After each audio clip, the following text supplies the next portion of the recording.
Iran की मजबूरी क्या है? ईरान अमेरिका और इजराइल के एकदम रडार पे है। यहाँ पर ईरान परमाणु बम बनाना चाहता है और इजराइल किसी कीमत पे इसे नहीं बनाने देना चाहता है। यहाँ पर अगर ये इजराइल परमाणु बम बना लिया तो हिजबुल्ला या हमास को दे देगा, वो निपटा देंगे सब इजराइल को, इसलिए वो इनका परमाणु प्लांटे उड़ा देता है यहाँ पे। अब देखिए ध्यान से, यहाँ पे ईरान जो है ये अपने सैंक्शन को बचने के लिए भी करता है। ईरान भारत से अच्छा रिलेशन रखता है, लेकिन भारत का उसी के साथ इजराइल से भी बहुत अच्छा दोस्ती है। अब ईरान कंफ्यूजन हो जाता है कि भारत को अगर ईरान और इजराइल में चुनना होगा तो भारत के लिए क्या है ना कि क्योंकि पेट्रोलियम तो हम कहीं से ले सकते हैं, चाबहार बंदरगाह भी लेना है, तो भारत भी कंफ्यूज हो जाता है। इसलिए ईरान भी भारत को बैलेंस करने के लिए चाइना से भी दोस्ती बना के रखता है। तो ईरान भारत को ना बैलेंस में रखना चाहता है, वो एक तरफा नहीं जाना चाहता है। ईरान का रूस से भी अच्छा दोस्ती है, इसलिए भारत भी अच्छा दोस्त है। ईरान चाइना भी है यहाँ पे, तो ये बड़ा खोचपोच हो गया है। यहाँ पे एक तरह का वो वाली मतलब घनिष्ठता वाली चीजों में कमी आ रही है। तो आप देखिए भारत का ना अड़ोस पड़ोस में पता नहीं क्या होते जा रहा है। यहाँ पे नजर उजर लग गया क्या भारत को यहाँ पे? तो इस पे अभी बहुत जल्दी करने की जरूरत है। यहाँ मालदीव आंख दिखा रहा है, श्रीलंका, जिसको देखिए यहाँ पे क्या समझ रखा है यहाँ पे। तो थोड़ा सा रिलेशन गड़बड़ हो गया। हालांकि इंटरनेशनल रिलेशन में उतार चढ़ाव आते रहता है। यहाँ पर ईरान के साथ ये है कि भारत के रिश्ते इजराइल से बेहतर हैं, इसलिए ईरान को भी पूरी तरह भारत को आप समझते हैं कि इन दोनों का एकदम कट्टर दुश्मनी है और हम लोग का एकदम दोस्ती है। तो थोड़ा सा बैलेंस करना ईरान के लिए भी बड़ा मुश्किल हो जाता है। वहीं अगर इजराइल को देख लेंगे तो भाई दोनों में हमास और इजराइल में, ये हमास वाला 5,000 6,000 रॉकेट मार दिया सब वहां पे, ये नहीं देखा सब महिला है, बच्चा है, बूढ़ा है, धड़धड़ा के मार दिया। अब ई भाई साहब मारना चालू किए हैं, पूरा गाजा समेट दिए हैं भाई। तो भाई देखिए ना, इन लोग को स्टार्ट करना चाहिए, इन लोग को भी भाई साहब थोड़ा छोटे बच्चे और महिला दोनों ओर से ध्यान देने की जरूरत है। अब क्या कहिएगा, इन लोग को आपस में लड़ाई करता है यहाँ पे। अब देखिए इजराइल और इजराइल के समर्थकों का कहना है कि इजराइल की भाषा बोलो, और हमास और फिलिस्तीन के समर्थनों का कहना है कि उनकी भाषा बोलो। भाई हम लोग की देश का प्रॉफिट एंड लॉस भाड़ में जाए, हमारे देश के लिए क्या सही है क्या नहीं ये मायने नहीं रखता है। भाई हम लोग वही काम कर सकते हैं जो विदेश नीतियां जिसके हिसाब से फिट हो यहाँ पर, तो हम लोग को उसी हिसाब से देखना है।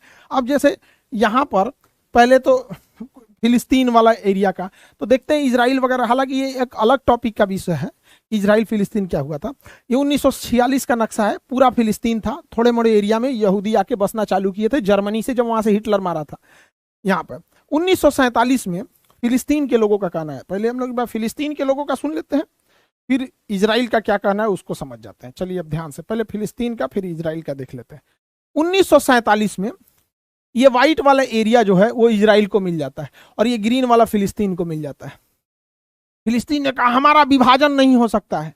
हम मानते हैं फिलिस्तीन वाले, आपको लगा होगा आपका विभाजन नहीं हो सकता, ये याद रखिए 1947 हमारा भी विभाजन उसी समय हुआ था, तो हमें भी तकलीफ हुआ था। जिस तरह से इजराइल, जिस तरह से अगर फिलिस्तीन को बांटना गलत है तो भारत को भी बांटना गलत है। फिलिस्तीन को भी अंग्रेजों ने बांटा था, भारत को भी अंग्रेजों ने बांटा था। अगर अंग्रेज नहीं बांटे रहते तो फिलिस्तीन इतना बड़ा होता, हमें भी नहीं बांटे रहते, हम भी इतना बड़ा रहते, पाकिस्तान हमारा रहता, अफगानिस्तान हमारा रहता, म्यांमार हमारा रहता, बांग्लादेश हमारा रहता, फिर हमें भी तकलीफ होता है। अलग बात है कि हम लोग अपने विकास के काम में लग गए हैं, जितना है उतने में ही हम लोग कहते हैं कि चलो भैया अब जो होना था उस पर रोना रोना छोड़ दो, हटते हैं यहाँ पे। तो एक तो फिलिस्तीन का ये कहानी हो गया यहाँ पे, ठीक है। उसके बाद कैसे कैसे गया, अब तो 9% छोड़ा है और ये गाजा को भी बहुत जल्दी लपेट देगा वो पूरी तरह से इजराइल। अब इजराइल का क्या कहना है, इजराइल का कहना है 2000 साल पहले हम यहीं रहते थे भैया, 50 साल तक अगर आदमी अपने खेत में नहीं जाए तो दूसर को जोत लेता है। 100 साल आप बताइए, परदादा परदादा के समय 2000 साल बाद ही लौट के आए हैं। तो चलो भैया इजराइल, अगर तुम 2000 साल बाद लौट के आए हो और तुम्हारा ये पूरा हो जाता है तो फिर 2000 साल पहले तो ये पूरा भारत था।